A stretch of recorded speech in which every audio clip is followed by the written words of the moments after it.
എല്ലാവരും എന്റെ പണത്തിൽ ഉന്നം വയ്ക്കുന്നു എന്ന് തോന്നലുണ്ടാവുമ്പോഴാ ആ രീതിയിൽ പെരുമാറിപ്പോകുന്നത്. അച്ഛനോട് എനിക്ക് മാപ്പ് തരാൻ പറയണം. അച്ഛനോട് ഈ കാര്യം നേരിട്ട് പറയാനുള്ള ധൈര്യം പോരാ, അതാ. എല്ലാം കേട്ടിട്ട് ദേഷ്യപ്പെടാതെയുള്ള അച്ഛൻ്റെ ഒരു ചിരിയുണ്ട്, അതാ എന്നെ തളർത്തുന്നത്.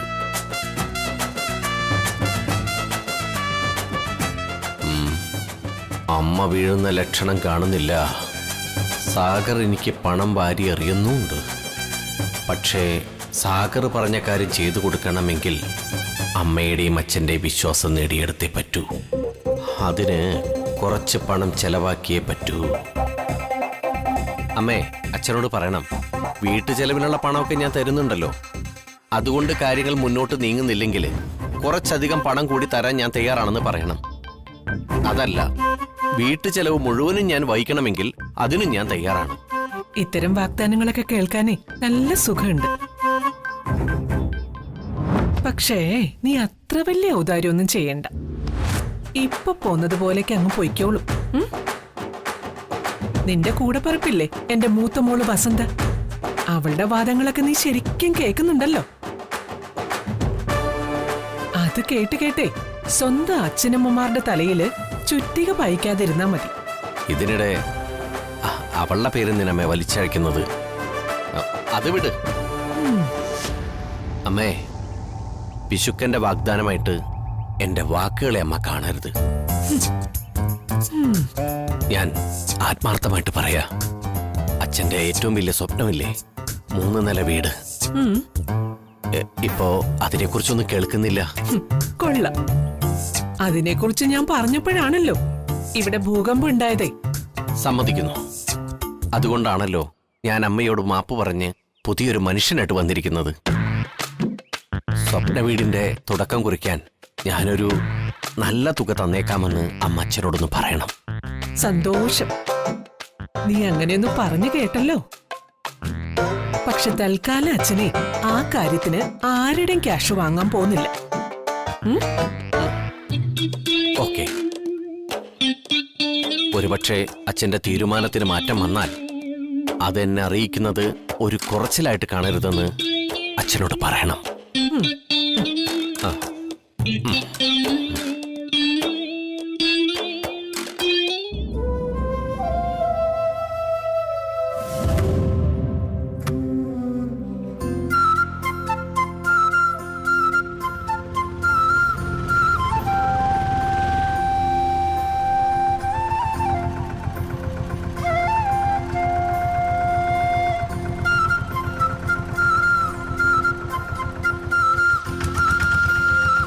അതെ. എടാ, ഞാൻ അങ്ങോട്ട് വിളിക്കാം. വന്ദനേച്ചി എന്താ ഇവിടെ? ഞാൻ അത്യാവശ്യമായിട്ട് ഒരിടം വരെ പോവായിരുന്നു. അപ്പോഴാ സജിത്ത് ഇവിടെ നിൽക്കുന്നത് കണ്ടത്. എനിക്ക് ശ്യാമിനെ ഒന്ന് കാണണം. ചേച്ചി, ശ്യാം ഇപ്പൊ കോളേജിൽ വരാറില്ല. വരാറില്ലേ? ഇല്ല, അവനിപ്പോ കോളേജിൽ വന്നിട്ട് കുറെ ദിവസമായി. എന്താ കാരണം? ശ്യാം അങ്ങനെ ക്ലാസ് മുടക്കുന്ന ആളൊന്നുമല്ലല്ലോ. അറിയില്ല ചേച്ചി, ഫോൺ വിളിച്ചപ്പോ സ്വിച്ച് ഓഫാ. വീട്ടിലേക്ക് ചെല്ലാന്ന് വെച്ചാ അവന്റെ അച്ഛന് ഞങ്ങളെ ഇഷ്ടമല്ല. വീടിന്റെ പരിസരത്ത് പോയി കാണാന്ന് വെച്ചാ അവൻ വീട്ടിൽ നിന്ന് ഇറങ്ങുന്നുമില്ല. വർഷയുടെ കല്യാണത്തിന് ശേഷം ചേച്ചി അവൻ തീരെ കോളേജിൽ വരാതായത്. ഞങ്ങൾ വിളിച്ച ഫോൺ കൊടുക്കില്ല. വർഷയുടെ കല്യാണശേഷമാണ് വരാത്തതെങ്കിൽ അതിന് തക്കതായ കാരണം കാണും. ഒരുപക്ഷെ വർഷയെ കല്യാണം കഴിക്കണമെന്ന് അവൻ ആഗ്രഹിച്ചു കാണൂ. ചേച്ചി എന്താ ആലോചിക്കുന്നത്? ഒന്നുമില്ല. എനിക്ക് ശ്യാമിന്റെ ഫോൺ നമ്പർ ഒന്ന് തരുമോ? തരാം ചേച്ചി.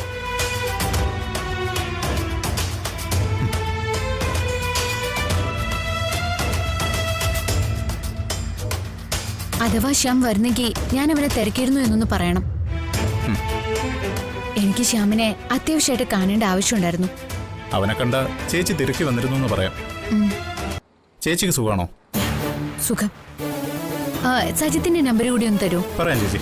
82958258 81.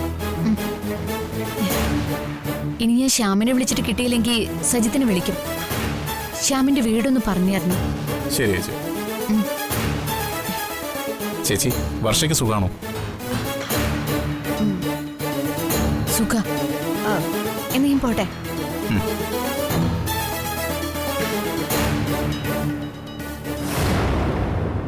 വർഷയ്ക്ക് സുഖമാണോന്ന് ചോദിച്ചപ്പോ വന്ദനേച്ചിയുടെ മുഖം അങ്ങ് വാടിയല്ലോ. ഇനി ശ്യാമിന് വർഷയോട് സ്നേഹമായിരുന്നെന്ന കാര്യം അറിഞ്ഞാണോ? അന്ന് കല്യാണത്തിന് വന്ന എല്ലാവർക്കും മനസ്സിലായിട്ടുണ്ടാവും. പിന്നെ ആ വന്ദനേച്ചിക്ക്.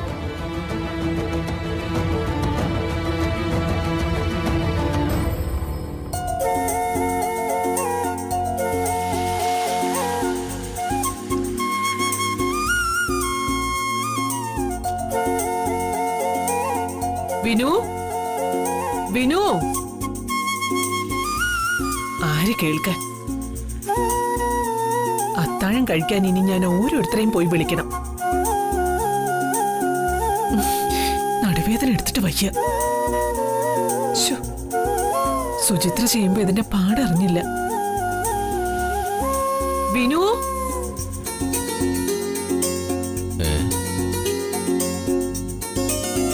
എന്തമ്മേ ഒറ്റയ്ക്കൊരു പിറുപിറുക്കലും സംസാരമൊക്കെ അമ്മയ്ക്കും വട്ടായോ? വട്ടായില്ലെങ്കിലല്ലേ അത്ഭുതമുള്ളൂ. സമയത്തിനനുസരിച്ച് നിറം മാറുന്ന ആളുകളോടൊപ്പം അല്ലേ എന്റെ സഹവാസം. സുചിത്രയുടെ അമ്മേ? ഓ, സുചിത്ര അടുക്കളയിൽ ജോലി ചെയ്യുന്നുണ്ടോന്ന് നോക്കാൻ വന്നായിരിക്കും അല്ലേ? എന്താ അമ്മ ഇങ്ങനെ? ഞാനപ്പോഴൊരു പൊട്ടത്തരം പറഞ്ഞു എന്ന് വെച്ച് അമ്മ അതിൽ പിടിച്ചിരിക്കുക. അത്താഴം റെഡിയല്ലേ? അത്താഴൊക്കെ റെഡിയാ. ആ, അമ്മ അത്താഴൊക്കെ എടുത്തു വെക്കേ. ഞാൻ എല്ലാവരെയും വിളിച്ചുകൊണ്ടുവരാം. ഇന്ന് നമ്മളെല്ലാവരും ഒന്നിച്ചിരുന്ന അത്താഴം കഴിക്കുന്നത്. എന്താ ഇങ്ങനെ നോക്കുന്നത്? അല്ല, നീ നേരത്തെ പറഞ്ഞ വട്ടേ എനിക്കാണോ നിനക്കാണോന്ന് നോക്കിയതാ. ഇവിടെ ആർക്കും ഒരു വട്ടുമില്ല. നമ്മൾ പഴയതുപോലെ ഒരുമിച്ചിരുന്ന് ആഹാരം കഴിക്കുന്നു. അത്രേ ഉള്ളൂ. അമ്മ ആഹാരം വിളമ്പാൻ നോക്കിയേ. ഞാൻ പോയി എല്ലാവരും വിളിച്ചോണ്ട് വരാം.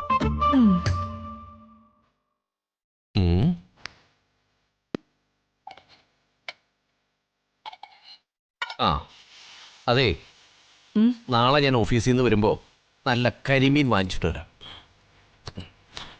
അമ്മ പണ്ട് വയ്ക്കുന്ന പോലെ കുരുമുളക് ഉപ്പും ചേർത്ത് പൊരിച്ചെടുത്താൽ മതി. അച്ഛനും കരിമീൻ ഇഷ്ടമാണല്ലോ. അമ്മേ, ഇങ്ങനെ നോക്കി നിൽക്കാതെ എല്ലായിടത്തും ഡൈനിങ് ടേബിളിൽ കൊണ്ടുപോയിക്കേ. ഇന്നെന്തോ വല്ലാത്തൊരു വിശപ്പ്. പെട്ടെന്നാവട്ടെ. ഞാൻ പോയി എല്ലാവരും വിളിച്ചോണ്ട് വരാം. ആ, മീൻകറിയല്ലേ?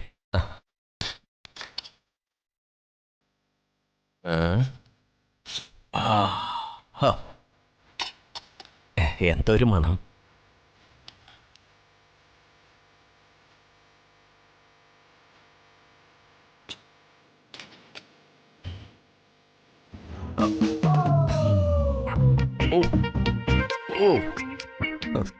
അമ്മയുടെ ഒരു കൈപുണ്യം.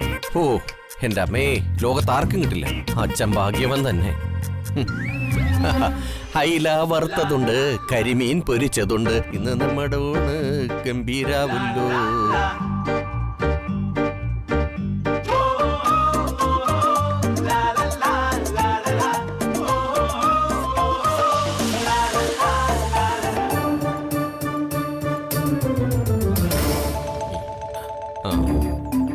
ഊണ് കഴിക്കാൻ സമയായി, എല്ലാവരും വരൂ.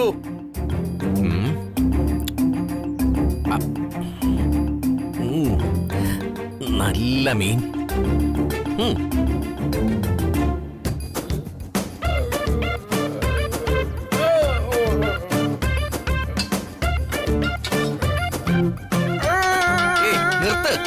നിർത്തടാ, നിർത്താൻ. നിന്റെ കൊട്ടിപ്പാടി സേവയൊന്നും ഇനി ഇവിടെ വേണ്ട. ഞാൻ വിളിച്ചാലേ എല്ലാവരും ഭക്ഷണം കഴിക്കാൻ ഇവിടെ വരും.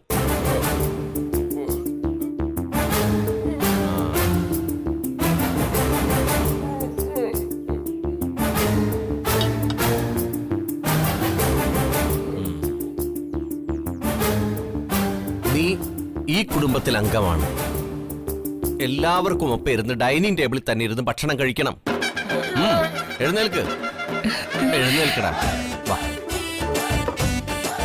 ആ, ഇവിടെ ഇരി, ഇവിടെ.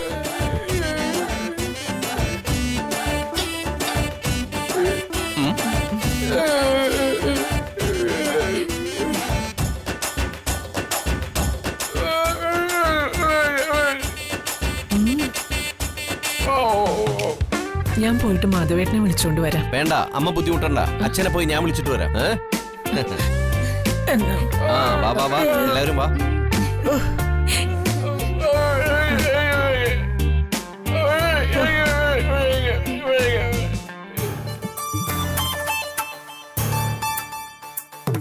വിനുവേട്ടൻ ഇവിടെ ഇരിക്കുന്നത് പ്രകാശേട്ടൻ കണ്ട അത് മതി ഭൂകമ്പത്തിന്. വന്ദനെ, നീ ടെൻഷൻ അടിക്കണ്ട. വിനുവേട്ടനെ ഒരേ കുടുംബാംഗമാണെന്ന് പറഞ്ഞ് കസേരയിലേക്ക് സ്ഥാനക്കയറ്റം കൊടുത്തത് പ്രകാശേട്ടൻ തന്നെയാ.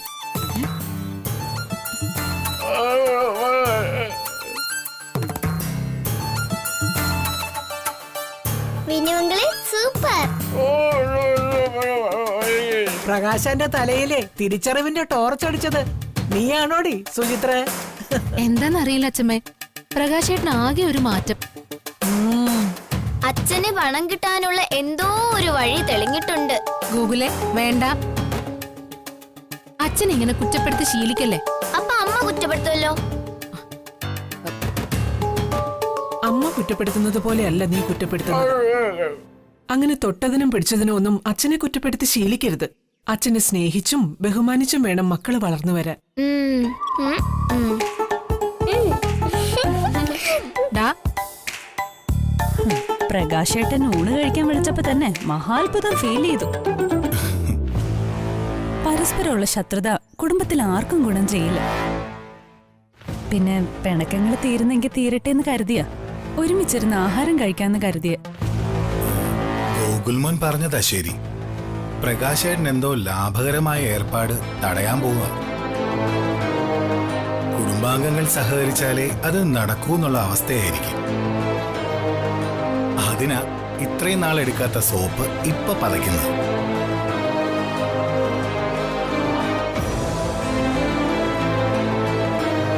ചേടാ, ഒരുത്തരം നന്നാവാനും സമ്മതിക്കത്തില്ല എന്റെ മനോജ്. അച്ഛമ്മ എന്ന അധികാരത്തിൽ ഞാനും അവനെ കുറ്റപ്പെടുത്താറുണ്ട്. എന്നാലും നന്നാവുന്നെങ്കിൽ നന്നാവട്ടെ എന്നാണ് എന്റെ പ്രാർത്ഥന. എന്റെ കൃഷ്ണ ഗുരുവായൂരപ്പ, നേർവഴിക്ക് നടത്തണേ.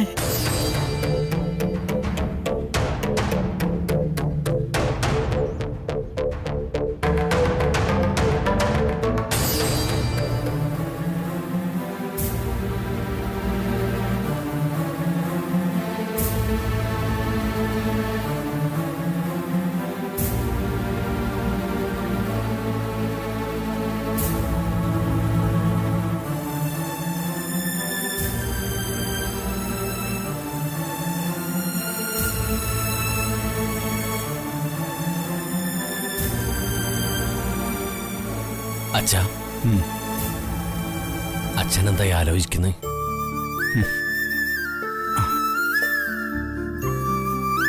ആലോചിക്കാൻ ഒരുപാട് കാര്യങ്ങളുണ്ടല്ലോ ഈ വീട്ടില്.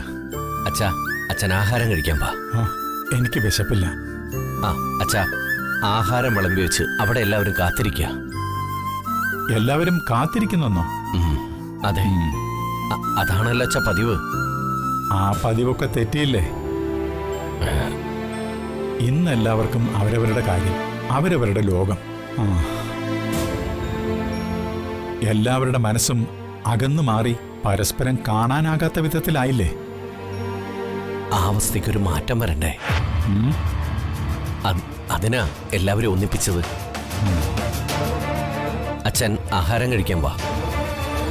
വേണ്ട, വിശപ്പില്ല. നിങ്ങൾ കഴിച്ചോ.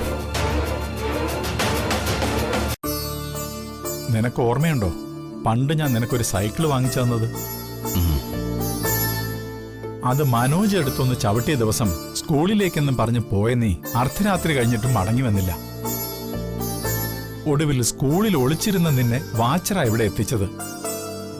സൈക്കിൾ ഇനി എടുക്കില്ലെന്നും അത് നിനക്ക് മാത്രമുള്ളതാണെന്നും മനോജും ഞാനും ചന്ദ്രികയും സമ്മതിച്ചപ്പോഴാ നീ അന്നേ തുടങ്ങിയ സ്വാർത്ഥതയാ നിനക്ക്. അത് ഇന്ന് നിന്നെ വിട്ടുപോയിട്ടില്ല. സോറി അച്ഛ. ഞാൻ അമ്മയോട് അങ്ങനെ പറഞ്ഞതൊക്കെ അച്ഛനെ വേദനിപ്പിച്ചു എന്ന് എനിക്കറിയാം. അച്ഛൻ പറഞ്ഞില്ലേ കുട്ടിക്കാലത്തെ സൈക്കിളിന്റെ കഥ. കുട്ടിക്കാലത്തെ ആ സ്വാർത്ഥത ഞാനറിയാതെ എന്നോടൊപ്പം വളർന്നു. ആ സ്വാർത്ഥതയിൽ നിന്നുണ്ടായ പിണക്കങ്ങളാണ് ഇവിടെ നടന്നതൊക്കെ. എല്ലാം എല്ലാം എല്ലാം എന്റെ തെറ്റായി പോയച്ച. മാപ്പ് തരണം. ഏയ്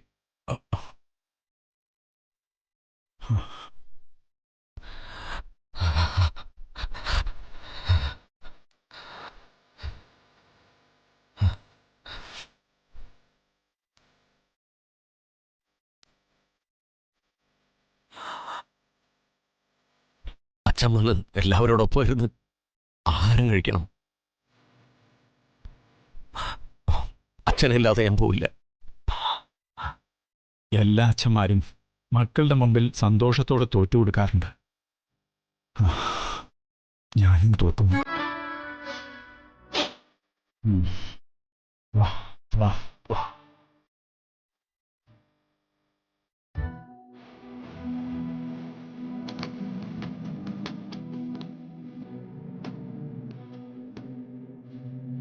ആ വരൂ അച്ഛാ. ആ അച്ഛനെ, ഇന്ന് നമ്മളെല്ലാം ഒരുമിച്ചിരുന്ന് ഭക്ഷണം കഴിക്കാൻ പോവാണ്. അമ്മേ, അമ്മ വിളമ്പാൻ നിൽക്കണ്ട. അച്ഛന്റെ കൂടെ ഇരുന്ന് ഭക്ഷണം കഴിക്കാൻ. അതല്ലല്ലോ ഇവിടെ പതിവ്. പതിവുകളൊക്കെ പ്രകാശേട്ടൻ മാറ്റിക്കൊണ്ടിരിക്കുമല്ലേ. ചില മാറ്റങ്ങൾ ഞങ്ങളുടെ വകയായിട്ടും വേണം. അമ്മ വിളമ്പാൻ നിൽക്കണ്ട, ഉണ്ണാണ്ടിരുന്നാ മതി. വിളമ്പുന്നതൊക്കെ ഞങ്ങളായിക്കോളാം. ഇന്നൊരു ദിവസം ഞങ്ങളോടൊപ്പം കഴിക്കാൻ.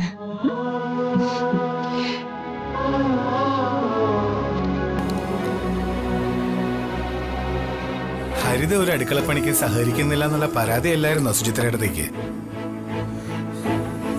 ഭക്ഷണം വിളമ്പുന്ന പണി ചെയ്തെങ്കിലും ആ പരാതി തീർത്തേക്കാം. വെറുതെ വാചകം അടിക്കാതെ കഴിക്കാനിയാ. കുറുപ്പമ്മലയുടെ മോളുടെ കൈകൊണ്ട് വിളമ്പി കഴിക്കാനും വേണം ഒരു യോഗം. അച്ഛൻ കുത്തുവാക്ക് പറഞ്ഞതല്ലല്ലോ അല്ലേ? അല്ല മോളെ, കുത്തുവാക്കിലെ കുത്തം കൊണ്ട് കള, വാക്ക് മതി.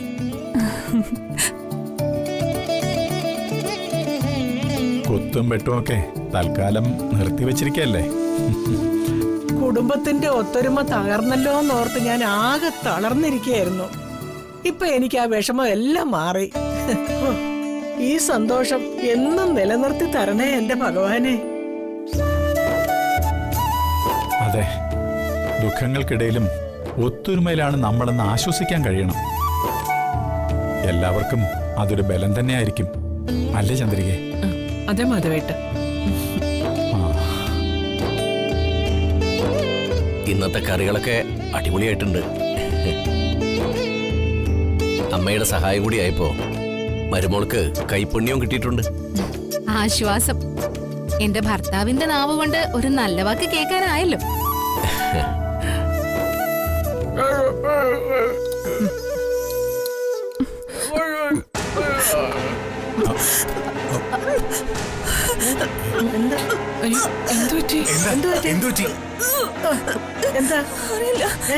ഹരിതയ്ക്ക് ഫുഡ് പോയിസൺ ആയിരിക്കും. ഹോസ്പിറ്റലിൽ കൊണ്ടോ? നീ അവിടെ മാറി നിന്നേ, ഞാനൊന്ന് നോക്കട്ടെ മോളെ.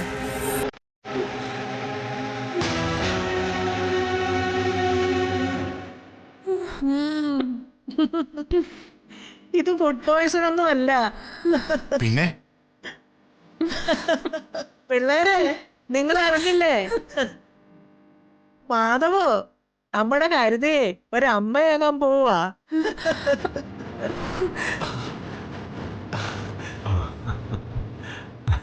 മാധവേട്ട,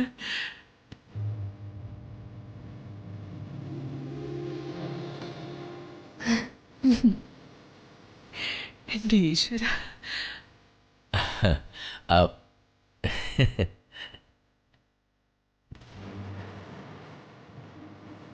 മാധവ, നീയേ വീണ്ടും ഒരു മുത്തശ്ശനാകാൻ പോവാന്ന്. ഇങ്ങോട്ട്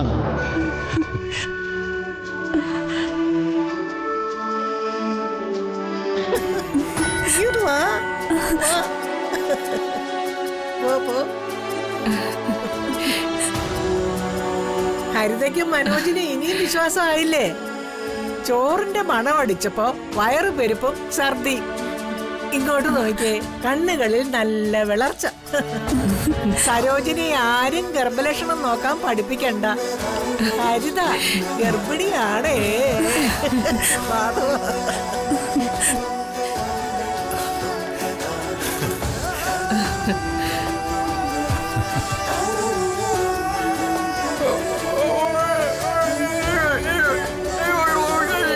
ആ, ഹരിത.